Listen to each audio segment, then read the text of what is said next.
आज हम बात करेंगे जब आप किसी एग्ज़ाम में जाते हैं और किसी क्वेश्चन को सॉल्व करते हैं तो आपके सामने एक प्रॉब्लम आएगी और ऑलमोस्ट सभी के सामने वो प्रॉब्लम आती है। वो प्रॉब्लम होती है ये कि एक क्वेश्चन के दो ऑप्शन के अंदर आपको हमेशा कन्फ्यूज़न रहेगा और बहुत स्ट्रॉन्ग डिलेमा रहेगा कि ए और बी सही हैं, बी भी सही लग रहा है, सी भी सही लग रहा है या सी और डी सही लग रहा है। और ये कन्फ्यूज़न सबसे ज़्यादा आपको परेशान करता है। इसके पीछे कारण ये है क्योंकि आपका एक डिसीजन आपको पूरे मार्क्स दिला सकता है और आपका एक डिसीजन आपके गलत मार्क्स दिला सकता है। अगर इससे ज़्यादा में कन्फ्यूज़न है तो नॉर्मली आपके पास में चांसेस रहते हैं कि आप उन चीज़ों को छोड़ सकते हैं। लेकिन ये एक ऐसी रिस्क है जो मतलब हाई रिस्क और हाई रिवॉर्ड वाला सिस्टम है ये। सो यहाँ सबसे ज़्यादा कन्फ्यूज़न होता है। और आप ये देखेंगे कि आप ये पाएंगे कि किसी भी स्टूडेंट को किसी भी एग्ज़ाम में पूरा सिलेबस इंटायरली क्लियर नहीं होता है। जो लोग रिस्क लेते हैं और जो इस तरीके के सवाल 20-30 सवाल करेंगे, इसमें आपके जितने ज़्यादा सवाल सही होंगे, इन जो दो कन्फ्यूज़न वाले ऑप्शन के अंदर जितने ज़्यादा सवाल सही होंगे, वही ये तय करेंगे कि आपका सिलेक्शन होगा या नहीं होगा। ऐसे मान लीजिए एक मोटा मोटी स्ट्रक्चर पकड़ के चलते हैं हम कि अगर किसी एग्ज़ाम के अंदर 60 या 65 कट ऑफ जाने वाली है तो आपको 50 से 45 क्वेश्चन ऐसे होंगे जो आपको पूरी तरीके से श्योर आते होंगे। इसके अलावा जो आगे के जो 20 क्वेश्चन होंगे उसके अंदर आपको हल्का डिलेमा रहेगा ही रहेगा, अगर आपकी तैयारी ठीक ठाक लेवल की है तब। अगर आपकी तैयारी बहुत अच्छी है तो भी आपको कम से कम 4 5 10 क्वेश्चन के अंदर कन्फ्यूज़न रहेगा ही रहेगा। और ये कन्फ्यूज़न वाले जो क्वेश्चन होते हैं, जो प्रोबेबिलिटी वाले क्वेश्चन जो होते हैं जिनके अंदर दो में से एक कोई आंसर सही होता है, वो क्वेश्चन ठीक ठाक मात्रा में होते हैं। और अगर ये सही नहीं गए तो ये आपके किए हुए सही क्वेश्चन के अंदर से भी नेगेटिव मार्किंग के थ्रू आपसे आपका स्कोर माइनस करवा देते हैं। तो आज हम इन चीज़ों पे डिस्कस करेंगे कि आखिर में किसी सवाल के दो ऑप्शन के अंदर हमें कन्फ्यूज़न होता क्यों है, हमारे दिमाग के अंदर किस तरीके से चीज़ें घट रही होती हैं जिससे हमें पता चल सके कि एक्चुअल में प्रोसेस क्या हो रहा है। तीसरा ये कि अगर ऐसे कन्फ्यूज़न हो रहे हैं तो इन कन्फ्यूज़न को ख़त्म तो नहीं किया जा सकता, लेकिन कम कैसे किया जा सकता है। और चौथा ये कि इस तरीके की प्रॉब्लम के लिए क्या हम कोई सोल्यूशन आपको प्रोवाइड करवा पाएंगे या नहीं। सबसे पहले समझते हैं कि इसके कारण क्या है कि एक क्वेश्चन के दो ऑप्शन के अंदर आपको हमेशा कन्फ्यूज़न क्यों होता है। उसका एक तो कारण है और एक इसका प्रभाव है। कारण इसका ये है कि आपको इसका जो मेन जो कारण है वो यही है कि आपको जो नॉलेज है वो पार्शियल नॉलेज है। इसका मतलब ये है कि एक टॉपिक है, एक बिंदु है, इसके ऊपर उसकी बहुत सारी इंफॉर्मेशन हो सकती हैं, बहुत सारे कंसेप्ट हो सकते हैं, बहुत सारे रिलेशन हो सकते हैं, वो आड़ा तिरछा बहुत सारी चीज़ों से जुड़ा हुआ हो सकता है। लेकिन आपको उसका एक हिस्सा पता होता है। तो जब तक उस एक हिस्से से आपको वो चीज़ें पूछी जाती हैं, जब तक उसके बारे में सवाल बनते हैं, तब तक तो वो आपको आप उस जवाब को सही कर पाएंगे, उस सवाल को सही कर पाएंगे। लेकिन जैसे ही उसके दूसरे हिस्से से अगर आपसे कोई चीज़ पूछी जाए तो वो जवाब देने में आप उस तरीके से सक्षम नहीं रह पाएंगे और आपको कन्फ्यूज़न रहेगा। आपको लगेगा कि आपको पता है लेकिन आपको पता नहीं होगा। यहाँ पे दो क्वेश्चन में कंफ्यूजन होने का जो बेसिक रीज़न है वो है आपकी पार्शियल नॉलेज, उस चीज़ के बारे में आंशिक जानकारी। ठीक है। अब ये ऐसा भी हो सकता है, इसका एक दूसरा कारण ये भी हो सकता है कि आपने वो इन्फॉर्मेशन तो पूरी ली हो लेकिन उसको कम बार पढ़ा हो। आपके पास इन्फॉर्मेशन तो है, मान लीजिए आपने पूरे चैप्टर के अंदर हर एक लाइन को पढ़ लिया और सारी नॉलेज वहाँ लिखी हुई भी है, लेकिन आपने एक ही बार पढ़ा है तो भी वो पार्शियल नॉलेज में कंसीडर होगी, क्योंकि आपने वो जो पूरा पैराग्राफ पढ़ा है कोई ज़रूरी नहीं है कि वो आपके दिमाग के अंदर गया हो। और अगर गया भी हो तो आपको याद आ जाए उसकी बहुत तो उसके बहुत हल्के प्रिंट होते हैं आपके दिमाग के अंदर, क्योंकि आपने एक ही बार पढ़ा उसको। तो आपने सब्सटेंशियल रिवीजन नहीं किया होता है, इसकी वजह से आपकी वो जो भी नॉलेज है, जो भी वो टॉपिक है, वो पार्शियल नॉलेज की कैटेगरी में पड़ जाता है। अब इस पार्शियल नॉलेज की वजह से इसका प्रभाव क्या पड़ता है। इसका प्रभाव पड़ता है, जिसका इम्पैक्ट जो आता है उसको हम कहते हैं लैक ऑफ क्लैरिटी। आपने वो सारी चीज़ें पढ़ ली हैं लेकिन आप श्योर नहीं है, एक एक चीज़ पे श्योर नहीं है। मान लीजिए किसी राजा के बारे में आप पढ़ रहे हैं तो उसके जन्म से लेके उसके माता पिता कहाँ जो जन्म का उसका स्थान है, उसने क्या काम किए, उसका क्या कंट्रीब्यूशन रहा है, इन सारी चीज़ों को आपको एंटायरली पढ़ना होगा। आप एक जगह उसको पढ़ भी लेते हैं, रिवीजन ना होने की वजह से क्या होगा कि आपको उसमें से कुछ एक चीज़ें ही याद रहेंगी, बाकी सारी चीज़ें इवेपोरेट हो जाएंगी आपके दिमाग से। और उसकी वजह से जो चीज़ पैदा होती है वो होती है लैक ऑफ क्लैरिटी। तो जब आपसे उसी एक व्यक्ति के बारे में इनिशियल एक दो इन्फॉर्मेशन पूछी जाएंगी तो आप बता पाएंगे। अगर उससे ज़्यादा इन्फॉर्मेशन आपसे पूछी गई, 3 या 4 स्टेटमेंट में उसके बारे में कोई चीज़ पूछी गई, या कोई थोड़ी सी डीप डाउन अगर आपसे कोई चीज़ पूछी गई, तो आपको वो चीज़ याद नहीं है कि आपको लगेगा कि हाँ ऐसा कुछ किया है, लेकिन ऐसा नहीं होगा। तो इससे हुआ क्या, क्योंकि आपने पढ़ रखा है, इसकी वजह से आपको पता तो है कि ऐसा कुछ हुआ था। अब एग्जैक्टली यही हुआ था या इसके आसपास कुछ हुआ था, वो आपको क्लियर नहीं है। इसकी वजह से क्या होता है, लैक ऑफ क्लैरिटी आती है। और ये लैक ऑफ क्लैरिटी आपको क्यों है, क्योंकि आपने कम बार पढ़ा है उसको, आपने प्रैक्टिस नहीं की है उसको, और आपने उसको रिकॉल करने की जो प्रैक्टिस है वो आपकी नहीं हुई है। इसकी वजह से आपकी जो जो क्लैरिटी है वो पूरी तरीके से नहीं है। तो आपने लेने का काम तो किया है, लेकिन उसको वापस से बाहर निकालने का जो प्रोसेस है वो उतनी क्लैरिटी के साथ में नहीं किया। इसकी वजह से लैक ऑफ क्लैरिटी होती है। ये तो हो गया उसका एक रीज़न, जो बहुत फौरी तौर पे या बहुत सतही तौर पे हम कोई भी आपको समझा सकता है। लेकिन हमारे दिमाग में जब इस तरीके का कोई सवाल आता है, तो हम उस दिमाग जब उस सवाल को डील कर रहे होते हैं, तो एक्चुअल में हमारे दिमाग में क्या घट रहा होता है, हम उस पर स्टेप बाय स्टेप चर्चा करेंगे। अभी हम जो डिस्कस करेंगे वो हो सकता है हम तो 5 मिनट 7 मिनट में डिस्कस करें, लेकिन आपके दिमाग में बहुत तेज़ी से घटता है वो, तो वो हो सकता है 10 सेकंड में घट जाए, 15 सेकंड में घट जाए, 1 मिनट में घट जाए। लेकिन अभी हम उसको थोड़ा डिटेल में बात करेंगे और आप पाएंगे कि एग्जैक्टली आपके साथ में वैसे ही होता है। सबसे पहले जब कोई सवाल आप पढ़ते हैं और पढ़ने के साथ में सबसे पहली कॉल आपके दिमाग में आती है, आपने किसी भी व्यक्ति के बारे में पढ़ा, तो एक अंदर से एक आवाज़ आती है कि इसका जवाब ये होना चाहिए, अपने आप ही आता है। आप ऑप्शन नहीं देखेंगे, इससे पहले भी आपके दिमाग में वो स्ट्राइक करेगा, और आप ऑप्शन में देखेंगे तो वो ऑप्शन होगा। और इसको कहते हैं हम इंट्यूशन, आपकी गट फीलिंग, कि आपने पढ़ा और आपके दिमाग ने कैलकुलेट करके बताया। अब आप सोचने लगोगे कि इसका जवाब मैंने कहाँ पढ़ा, आपको कुछ नहीं याद आएगा। आपको लगेगा हाँ मुझे ये लग रहा है, आपको हमेशा ये लगेगा कि लग रहा है। अब आप अगले 1 सेकंड के अंदर आपको कंफ्यूजन, नहीं नहीं नहीं नहीं मुझे गलत लग रहा है। अब ये गलत क्यों लग रहा है आपके मन में, ये दूसरा फीलिंग क्यों है, क्योंकि आपको क्लैरिटी नहीं है। जब भी आपको क्लैरिटी नहीं होती है, तब आपको इस तरीके का डाउट आना बहुत स्वाभाविक है, फिर आप उन चीज़ों को सुनेंगे नहीं। अच्छा, जब भी हमें क्लैरिटी नहीं होती है, तो हमारा दिमाग एक अलग मोड में चला जाता है और वो श्योरिटी मोड में जाने की कोशिश करता है।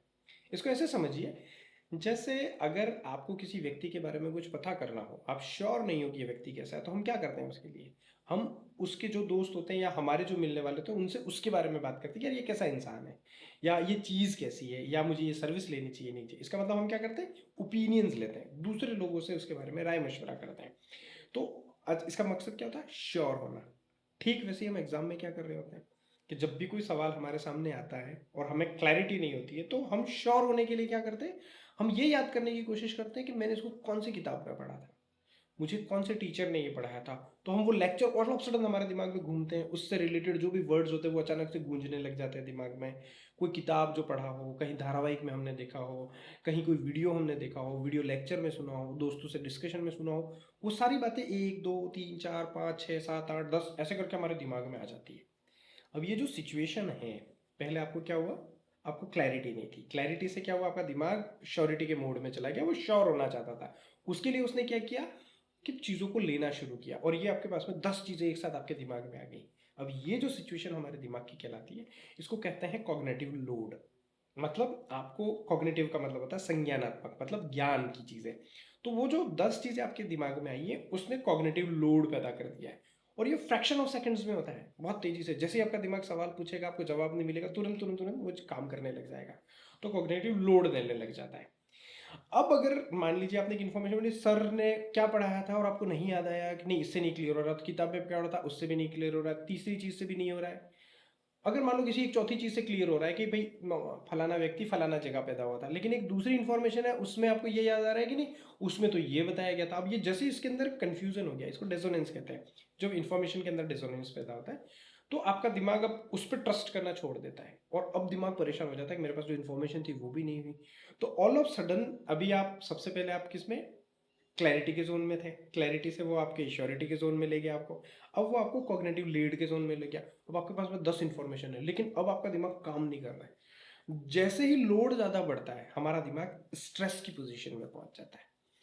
अब स्ट्रेस एक बड़ी मज़ेदार चीज़ है हमारे दिमाग की, और ये आप ऐसे समझो, ये दिमाग की आपातकालीन स्थिति होती है।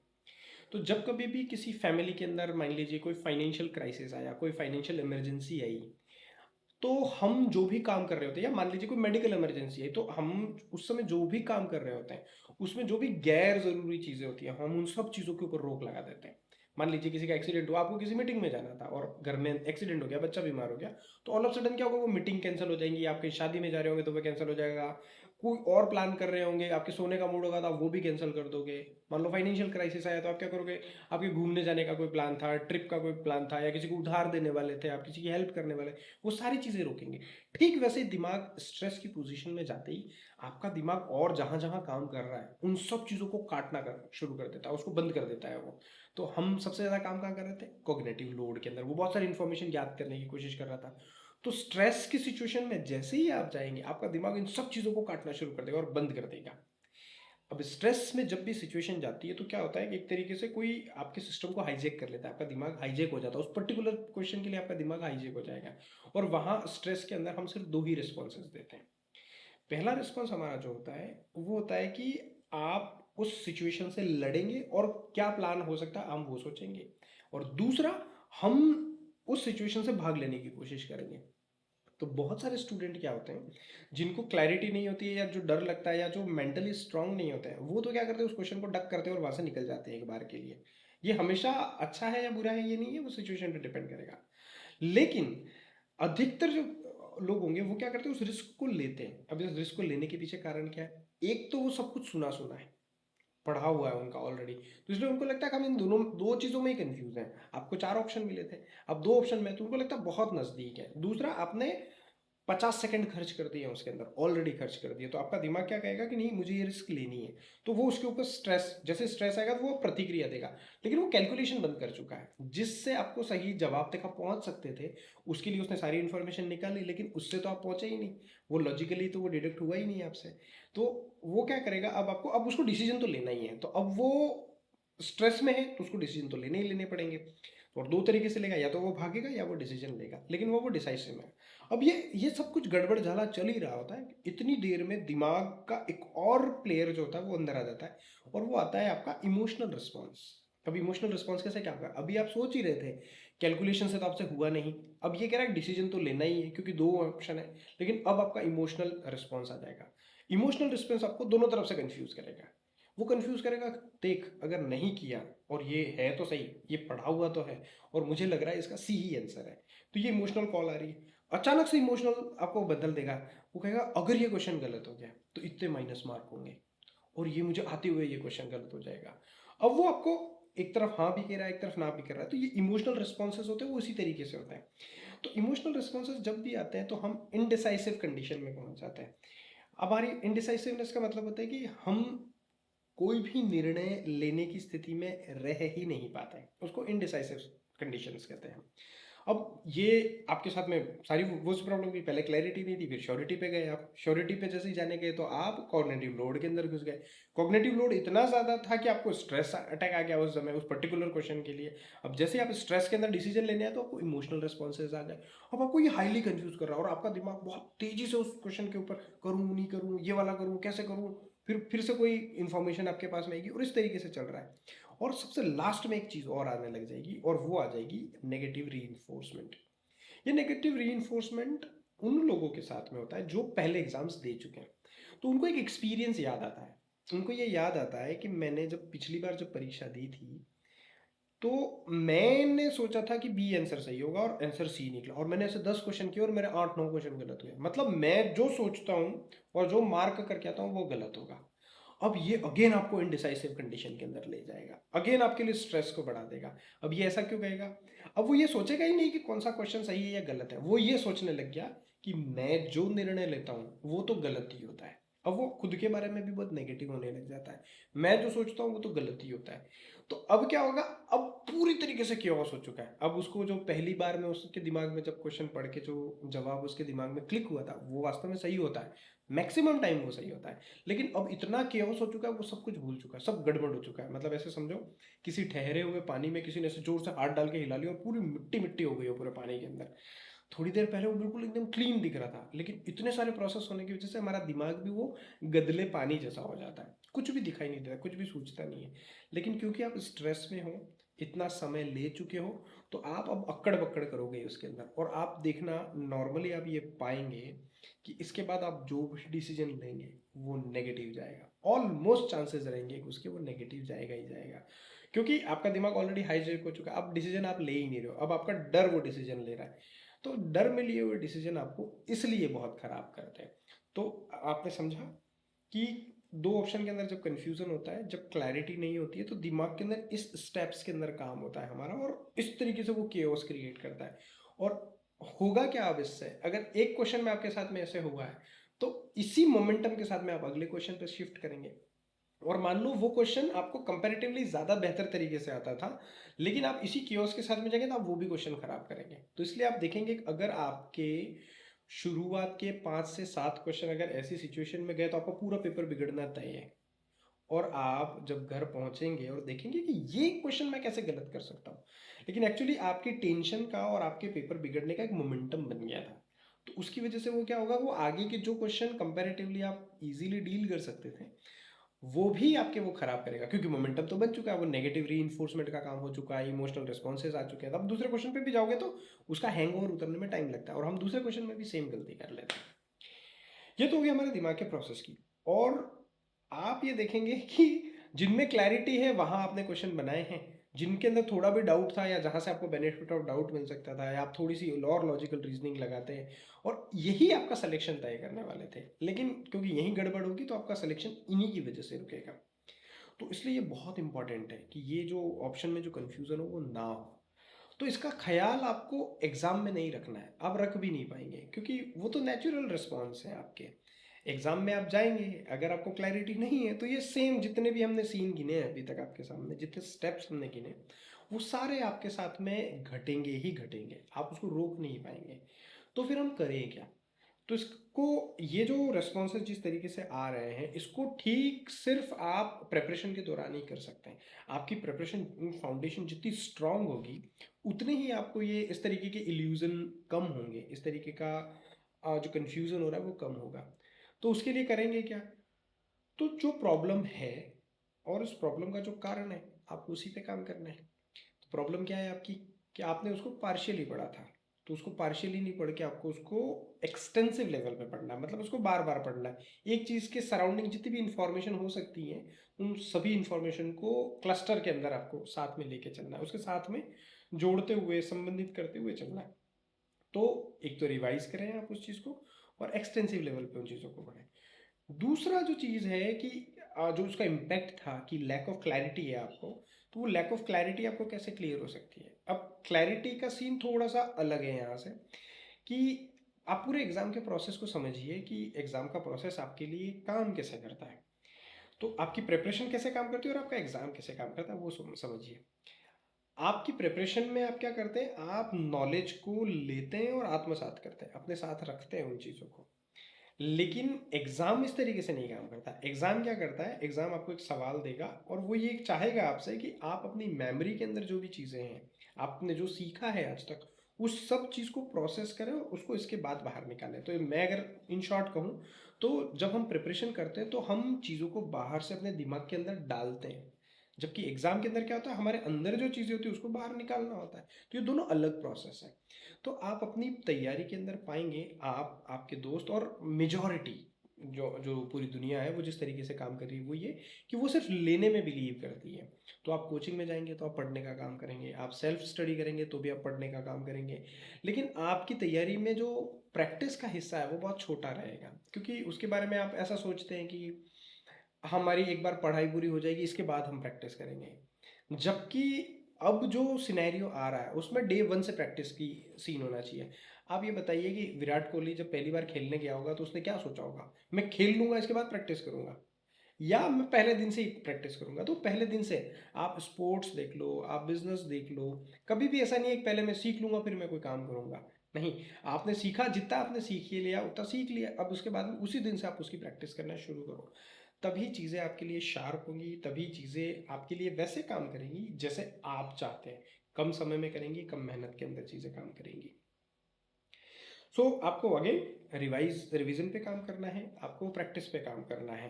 दूसरी जो चीज़ मैं इसमें बताना भूल गया वो ये कि आप जो एग्जाम डिमांड कर रही है अंदर से बाहर निकालना, उस चीज़ की प्रैक्टिस करनी है आपको। आपने जितना पढ़ना था पढ़ लिया। आप इस चीज़ को ऐसे समझिए ना कि अगर आपने चाय बनाना अपनी मम्मी से सीखा है, अपनी बहन से सीखा है, अपने भाई से सीखा है, तो उन्होंने कितनी बार आपको बताया होगा। तो पढ़ना भी ठीक वैसे ही है कि वो जो बता रहे हैं वो एक बार, दो बार, तीन बार, चार बार बता देंगे आपको। लेकिन एक्चुअल में आप अच्छी चाय बनाना तभी सीख सकते हैं जब आप उस चीज़ की प्रैक्टिस करेंगे। तो आप ये बताइए कि एग्ज़ाम के अंदर जब आपको चीज़ें रिकॉल करनी है, तो आप पढ़ पढ़ के कितना कर लेंगे उन चीज़ों को, वो आएगा ही नहीं, वो कन्फ्यूजन क्रिएट करेगा ही करेगा, वो हमेशा पार्शियल रहेगी। तो होगा क्या, आपको अपने ब्रेन के अंदर जो याददाश्त के जो रास्ते हैं उनको ब्रॉडवे करना होगा। याददाश्त के रास्तों को ब्रॉडवे करने से मेरा मतलब ये है कि अ, आपके दोस्त के घर जब आप जाते हैं या किसी अनजान व्यक्ति के घर आप जाते हैं तो वो रास्ता आपको नहीं याद होता है। आप एक बार जाते हैं और देखते हैं अच्छा इस गली से जाना है, उस गली से जाना है। लेकिन आपके घर जब आप जाते हैं तो आपको उस आपके घर के रास्ते के अंदर जितने पेड़ होते हैं वो सब याद होते हैं, सारे घुमाव आपको याद होते हैं, किस घर में कौन रहता है आपको ये सब याद रहता है आपकी, जबकि आपने उसके लिए कभी कोई कोशिश नहीं की है, लेकिन आप उसमें बार बार गुजरे हैं उस जगह से, तो वो आपको कंठस्थ हो गया है, आपके दिमाग में उसकी मैपिंग पूरी तरीके से हो गई है। तो ठीक वैसे ही आप जो चीज़ें जब तक आपके दिमाग से बार बार रिपीट नहीं होंगी तो आपके ब्रॉडवेज नहीं बनेंगे, आपकी मेमोरी के जो सेल के ब्रॉडवेज होंगे वो नहीं बनेंगे, वो आएगी भी नहीं। तो जैसे आपसे कोई पूछे कि आपकी बुआ जी का क्या नाम है या आपके पापा का क्या नाम है तो आप फट से बता दोगे, लेकिन आप किसी और के बुआ जी या फूफा जी का भले आपने नाम सुन रखा हो उतना स्पॉन्टेनियस तरीके से नहीं बता पाओगे। तो ठीक वैसे ही आपकी प्रिपरेशन के अंदर में भी चीज़ें काम करेंगी। आपके जो आपको चीज़ें रिकॉल नहीं हो रही वो इसलिए नहीं हो रही क्योंकि आपने वही दूर के फूफा जी के किसी रिश्तेदार का नाम याद करने की तरह उसको याद किया है, पार्शियली उसको याद किया, तो नहीं होगा। सो बेहतर ये है कि अगर आप जितनी बार उन चीज़ों को देखेंगे, हमें किसी दोस्त का नाम नहीं याद रहता है, 5 बार 25 बार बोलने से फिर हमें याद रह जाता है। जो हमारे इर्द गिर्द रहते हैं जिनको हम रोज़ देखते हैं उनको हम कभी नहीं भूल पाते। तो ठीक वैसे ही आपको नॉलेज के साथ में काम करना है। सो आपको ये इंश्योर करना है कि क्या चीज़ें आपकी वीकनेस हैं, कहाँ आपका काम नहीं हुआ है, उन चीज़ों के ऊपर आप ज़्यादा प्रैक्टिस कीजिए तो आपका ये काम बहुत इजीली फिर हो सकता है। मतलब आपको अपने न्यूरल जो ब्रॉडवेज हैं उनको डेवलप करना ही पड़ेगा, रिकॉल के जो हैं वो करना ही पड़ेगा, क्योंकि exam end of the day processing और रिकॉलिंग का गेम है। तो आपको डे वन से प्रैक्टिस करने की सलाह दी जाती है। मतलब आपको करनी ही है। अगर आपको, आप देखिए 1 लाख लोग पार्टिसिपेट कर रहे हैं और उसमें से 1,000 लोग सेलेक्ट हो रहे हैं, 1,000 भी मैं ज़्यादा बोल रहा हूँ, कम सेलेक्ट होते हैं, तो कंपटीशन कितना है। अगर सभी लोग पढ़ ही रहे हैं तो आपके पास में ऐसा क्या है, आप ऐसा क्या अलग से पढ़ लेने वाले हो जो वो लोग नहीं कर रहे हैं, तो आपके मार्क्स भी उनसे उनके जितने ही आने वाले हैं। तो सिलेक्शन तो एंड ऑफ द डे नहीं हो रहा है। और ये भी एक कड़वी सच्चाई है कंपटीशन एग्जाम्स की कि इसके अंदर 99% लोग फेल होने के लिए अभिशप्त हैं। तो आप उसका हिस्सा क्यों बनना चाहते हैं? अगर आपको ये करना है तो आपको आपको क्या चीज़ पे करेगी, आपको उस पर काम करने की ज़रूरत है। और काम क्या करेगी, आपको प्रैक्टिस करनी पड़ेगी। प्रैक्टिस ही आपके पास में इकलौती ऐसी चीज़ है जो कम समय के अंदर आपको ज़्यादा प्रोडक्टिविटी दे सकती है। ये तो हो गई कि इसका कारण क्या था, हमारे दिमाग में चीज़ें किस तरीके से किस किस स्टेप्स पे काम करती हैं। तीसरा ये कि आप इन चीज़ों को कैसे कर्टेल कर सकते हैं। तो वही, क्या जो प्रॉब्लम है उसका जो कॉज है उसका सोल्यूशन आपको क्रिएट करना पड़ेगा। अब बात ये करते हैं कि हम कैसे मदद कर सकते हैं। अगर आपको ये दो ऑप्शन में कंफ्यूजन है तो क्या हम हमारे पास में ऐसा कोई मैकेनिज्म है कि हम आपको बेहतर तरीके से प्रिपेयर करवा सकें और आपको उसको कम करने में मदद कर सकें। तो हम, हमारी जो आइडियोलॉजी है या हम जिस तरीके से काम करते हैं उस काम में हमारा पूरा फोकस प्योरली रिवीजन पे और प्रैक्टिस पे है। और हम वो कस्टमाइज तरीके से इन चीज़ों पे काम करते हैं। हमारा पूरा फोकस अकाउंटेबिलिटी और सुपरविजन पे है। अकाउंटेबिलिटी से मेरा मतलब ये है कि जब आप अकेले पढ़ते हैं तो आपको खुद को ही जवाब देना है, आपसे कोई पूछने आने वाला नहीं है। वो दिन चले गए जब आप 3rd क्लास या 10th क्लास में पढ़ते थे और आपके पेरेंट्स आपको आके पूछते थे कि अच्छा बेटा कितने मार्क्स आए आपके। तो वो टाइम तो चला गया आपका। सो वो प्रेशर आपके पास में हट गया। अब क्या है, आपको ही प्लान करना है, आपको ही पढ़ना है, कोई वॉच करने वाला नहीं है। ज़्यादा ज़्यादा हुआ तो आपके दोस्त आपकी जो आपकी टेस्ट की लिस्ट जो लगती होगी, आपकी परफॉर्मेंस की जो लिस्ट लगती होगी उसके अंदर थोड़ा सा आपसे बात कर लेते हैं उन चीज़ों, लेकिन आपके ऊपर ऑब्जर्वेशन कोई नहीं कि आप क्या काम कर रहे हो। तो जब कभी भी किसी के ऊपर किसी को कोई व्यक्ति अकाउंटेबल नहीं होता है, अगर आपको किसी को जवाब नहीं देना है, तो ऐसे केस में क्या होता है कि फिर हम थोड़े से लापरवाह हो जाते हैं क्योंकि हमें खुद को जवाब देना है ना। हम यहाँ ये इंश्योर करते हैं कि आप उस चीज़ के लिए अकाउंटेबल बने रहें। हम आपको अकाउंटेबल बनाते हैं। अगर आप काम नहीं कर रहे हैं तो हम आपको अकाउंटेबल बनाएंगे और पूछते हैं आपसे कि आप ये काम क्यों नहीं करते हो। तो इतना काफ़ी होता है, मतलब किसी भी व्यक्ति के लिए रोज़ काम करना। और क्योंकि ये लंबी जर्नी है तो इसमें लगातार बने रहने का ही सबसे बड़ा चैलेंज है। बाकी ऐसा कोई रॉकेट साइंस तो है नहीं, आपको पढ़ना है, पढ़ सभी रहे हैं और हो भी जाएगा। बात ये इसमें कंसिस्टेंसी नहीं होती है। और कंसिस्टेंसी क्यों नहीं होती? क्योंकि आपको किसी को जवाब नहीं देना है। तो एग्ज़ाम आएगा तो आप ज़्यादा पढ़ोगे, नहीं होगा तो नहीं पढ़ोगे। जबकि होना क्या चाहिए, एक एथलीट जिस तरीके से प्रिपेयर करता है आपको भी ठीक उसी तरीके से प्रिपेयर करना है, क्योंकि उससे ज़्यादा कंपटीशन आपको फेस करना है। यहाँ पे इजी लोगों को लगता है ना पढ़ना इजी है, तो इसलिए इसमें कंपटीशन भी बहुत ज़्यादा है। तो अगर आपको अकाउंटेबल बना दिया जाए तो होगा क्या, किश्तों में आप रोज़ काम करेंगे। तो हमारी पूरा फोकस अकाउंटेबिलिटी पे है। और अकाउंटेबिलिटी हम करते कैसे, हम सुपरविजन पे करते हैं। अब सुपरविजन में एक तो हो गया कि आप काम कर रहे हो या नहीं कर रहे हो, इस चीज़ का सुपरविजन हो गया।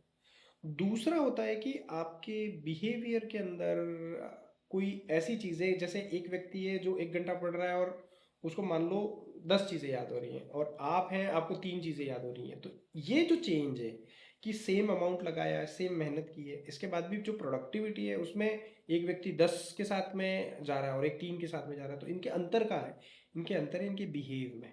ये जिस तरीके से चीज़ों को लेते हैं, जिस तरीके से ये काम करते हैं, इनका जो पैटर्न है काम करने का, वो तो हम उन चीज़ों को भी सुपरवाइज करते हैं। अगर मान लीजिए हमें ये लगता है कि ये इनकी किसी गलती के कारण से इनके 3 ये कैरी कर रहे हैं और ये 10 कर सकते हैं, तो हमारा सुपरविजन होता है कि हम आप इस काम को ऐसे नहीं करके ऐसे कीजिए। तो वो माइन्यूट ऑब्जर्वेशन से हमें आता है, सुपरविजन से हमारे पास आता है। तीसरा जो हमारा फोकस है, हम आपकी प्रिपरेशन के 2 भाग होते हैं। एक तो आपको प्रिपेयर करना होता है और एक प्रिपेयर के लिए आपको प्लानिंग और मैनेज करना होता है। ये 2 चीज़ें होती हैं, इन दोनों को मिला के हम मैनेजमेंट कहते हैं।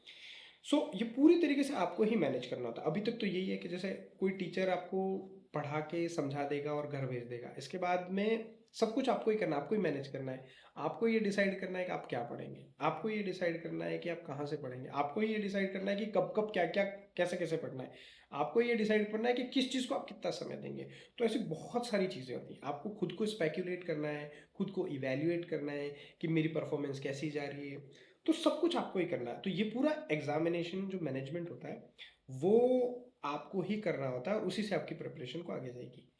तो हमारा पूरा फोकस है इस मैनेजमेंट के पार्ट पे, कि एक स्टूडेंट के बारे में उसको पढ़ना भी है और उसको ये मैनेज भी करना है। तो मैनेज करने के लिए उसको एक अलग स्किल सेट की रिक्वायरमेंट होती है। वो over the period of time आती है, किसी के पास में बहुत जेनेटिकली होती है तो आ जाती है। अदरवाइज लोग बोर ही इसी बात से हो जाते हैं कि यार कोई मुझे सिर्फ ये बता देना कि क्या पढ़ना है और सिस्टमेटिक मुझे कोई टुकड़े करके मुझे बता दे तो मैं वो पढ़ के उसको बता दूंगा। या कोई मुझे ये बता दे कि मेरी ये प्रॉब्लम है, मुझे इस प्रॉब्लम पे काम करना चाहिए, लेकिन ऐसा होता नहीं है, वो आपको खुद करना है। सो हमारा फोकस जो है, जहाँ हम आपकी मदद कर सकते हैं इस तरीके से, ये जो प्रॉब्लम, इसकी वजह से जो प्रॉब्लम होगी आपको एग्जाम में, तो हम मदद करते हैं इन चीज़ों में, आपकी चीज़ों को मैनेज करने में मदद करते हैं। आपको क्या पढ़ना चाहिए, आपको ये आपके बारे में ये जानना है कि आपकी एक्चुअल में प्रॉब्लम है क्या, बिहेवियर में क्या प्रॉब्लम है, आपके किस सब्जेक्ट में प्रॉब्लम है, सब्जेक्ट की किस पार्ट में प्रॉब्लम है। आपके लिए क्वेश्चन पेपर क्रिएट करना, ऐसा क्वेश्चन पेपर क्रिएट करना जो आपकी प्रॉब्लम है। ऐसा नहीं कि एक पेपर बनाया और सबको फोटोकॉपी करके बांट दिया और सब प्रैक्टिस कर रहे हैं, वैसा नहीं। वैसा कि आपके मान लीजिए हिस्ट्री के किसी पार्ट के, किसी सब्जेक्ट के किसी और छोटे पार्ट के अंदर प्रॉब्लम है, तो आपको उसी के ऊपर प्रैक्टिस करवाना। तो वो आपके लिए बहुत कस्टमाइज तरीके से चीज़ें तैयार होती हैं। तो आप वो चीज़ें कंज्यूम करते हैं, वो चीज़ें पढ़ते हैं, वहाँ वहाँ समय देते हैं, उन चीज़ों पे मेहनत करते हैं जो आपके एग्जाम के लिए बहुत ज़रूरी है। अब एक टीचर जो पढ़ाता है, मान लीजिए 1 से लगा के 10 तक वो सारी चीज़ें पढ़ा रहा है, अब ये ज़रूरी थोड़े है कि आपको उन 1 से लगा के 10 से 10 चीज़ की ज़रूरत हो। ऐसा हो सकता है कि 4 चीज़ें आपको आती हो, उसमें से 6 चीज़ों में प्रॉब्लम हो, या ऐसा हो सकता है कि 6 चीज़ें आती हो, 4 चीज़ों में प्रॉब्लम हो। लेकिन वो आपको डिसाइड करना पड़ेगा, वो तो 10 पढ़ा के चला जाएगा आपके लिए, और वो कर भी नहीं सकते वैसे। हमारा काम ये होता है कि हम पहले ये चेक करने की कोशिश करते हैं कि आपको इन 10 में से कहाँ प्रॉब्लम है। उन प्रॉब्लम्स के बाद में आपके साथ में वो इन्फॉर्मेशन भी शेयर करते हैं। दूसरा, आपके लिए प्लान भी बनाते हैं कि ठीक है, आपको इसके ऊपर प्रैक्टिस करनी है, आपका ये एरिया वीक है तो आप इसी के ऊपर ज़्यादा प्रैक्टिस करो। तो बहुत ऑब्वियस है, ये काम आप करने वाले थे खुद, वो भी आपको बहुत टाइम लगाते, बहुत सारे रिसोर्सेज लगते, तब आपको वो बात पता चलती। बट क्योंकि हमारे पास में मैकेनिज्म उस तरीके का, हम सालों से इस तरीके का काम कर रहे हैं, हमारी अंडरस्टैंडिंग है उन सारी चीज़ों में, तो हमें ये बहुत जल्दी बहुत तेज़ी से समझ में आता है कि स्टूडेंट की प्रॉब्लम क्या है। हमारा काम होता है सिंपली उन प्रॉब्लम्स को आपके सामने रख देना, दूसरा उसके लिए सॉल्यूशन क्रिएट कर देना, और तीसरा उसके ऊपर आपको बार बार प्रैक्टिस कराना। मतलब आपकी जो प्रॉब्लम है उसको हम कैप्चर कर रहे हैं, उसको हम मैनेज कर रहे हैं और इसके साथ में आपके साथ में काम कर रहे हैं।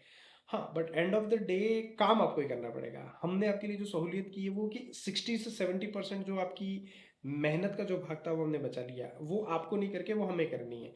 हमें ये पता करना है कि आपके ब्रेन में क्या चीज़ें चल रही हैं, कौन सी चीज़ें जा रही हैं, कौन सी नहीं जा रही है, एग्ज़ाम के लिए क्या ज़्यादा ज़रूरी है। तो हम इस तरीके से मदद करते हैं। अगर आप इस तरीके से काम करेंगे, जो चीज़ें आपकी कमज़ोर हैं, उनके ऊपर आप लगातार काम करेंगे, तो वो चीज़ें श्योर हो जाएंगी आपकी, आपको क्लैरिटी आ जाएगी। और जैसे क्लैरिटी आएगी तो हम पहले भी डिस्कस कर चुके हैं कि आपको क्लैरिटी, कन्फ्यूज़न कहाँ होता है। सवाल तीन तरीके के होते हैं, या तो आपको पूरी तरीके से आता है, या आपको पूरी तरीके से नहीं आता है, और दूसरा सवाल होता है जिसमें आपको कन्फ्यूज़न होता है। तो जो पूरी तरीके से आता है उसमें कोई कन्फ्यूज़न नहीं है, आपका टाइम भी नहीं लगेगा, आप मारोगे और निकल जाओगे। जो सवाल बिल्कुल नहीं आता, आपने पढ़ाई नहीं है, आपका एक्सपर्टीज ही नहीं है, वो भी आप छोड़ के तुरंत निकल जाओगे। तो दोनों में क्लैरिटी है। तीसरे पॉइंट के अंदर आपको क्लैरिटी नहीं है, जहां आपको, आपने थोड़ी चीज़ पढ़ ली, इसकी वजह से आप उसके अंदर उलझ जाते हैं, तो आपका समय भी जाएगा उसके अंदर। दूसरा, वो गलत भी होगा। ऐसा कहते हैं कि जब आप ताश के पत्ते खेलते हैं ना, तो अगर आपके पत्ते खराब आते हैं ना आपके पास में, तो वो कभी भी आपका नुकसान नहीं करते हैं, क्योंकि आप उन पत्तों को सरेंडर कर दोगे। आपके पत्ते तब आपको नुकसान पहुंचाते हैं जब वो अच्छे होते हैं, लेकिन बहुत अच्छे नहीं होते हैं, तो तब आपका सबसे ज़्यादा नुकसान होता है। ठीक वैसे ही सवालों के अंदर भी होता है कि आपको जो सवाल नहीं आ रहा वो तो नुकसान पहुंचाएगा नहीं, ठीक है ना, मार्क्स नहीं है आपके, माइनस में नहीं गिरेगा। लेकिन जिसके अंदर आपके पास में आधी पकी हुई सूचनाएं हैं, आधी जानकारियां हैं, उन सवालों को जब आप सॉल्व करने जाएंगे तो वहां आपके फंसने के चांसेस ज़्यादा रहते हैं। तो जब आपके साथ में हम उस तरीके से काम करते हैं, या आप खुद भी अपने साथ में इस तरीके से काम करते हैं कि आप आइडेंटिफाई कर लेते हैं आपके वीक एरियाज को, और उसी के ऊपर ज़्यादा ज़्यादा फोकस करते हैं, और प्रैक्टिस के फॉर्म में अगर आप करते हैं, तो आपका समय भी बचेगा, आपको क्लैरिटी भी आएगी। और जैसे ही क्लैरिटी आएगी, इसके बाद में ना तो आपको समय ज़्यादा लगेगा, ना आपके गलत होने के कोई चांसेस रहेंगे। तो आप इस प्रॉब्लम को इस तरीके से दूर कर सकते हैं। तो आप रिवाइज करें और प्रैक्टिस करें। तो प्रैक्टिस मस्ट है। अगर आप प्रैक्टिस करेंगे तो रिवाइज ऑटोमेटिकली आपका हो जाएगा। आई होप आपको ये बात समझ में आई होगी कि दो ऑप्शन में कन्फ्यूज़न होता है, तो वो होता क्यों है। आप जानते थे पहले से ही, लेकिन आपके दिमाग में उस समय किस तरीके से, क्या साइकोलॉजिकली किस किस किस तरीके से चेंज आते हैं, कौन कौन सी स्टेप्स में क्या होता है, वो सारी चीज़ें आपने एक्सपीरियंस की होंगी। मैं भी अपने एक्सपीरियंस से ही बता रहा हूँ वो सारी चीज़ें। और उसको दूर कैसे किया जा सकता है वो भी मैंने आपको बताया। और अगर आप किसी की बाहर की वाले की हेल्प लेना चाहते हैं, लाइक मी, तो आप कैसे वो हेल्प ले सकते हैं और आपको उससे क्या बेनिफिट होगा, ये आपको उसके बारे में पता चला होगा। Okay, thank you.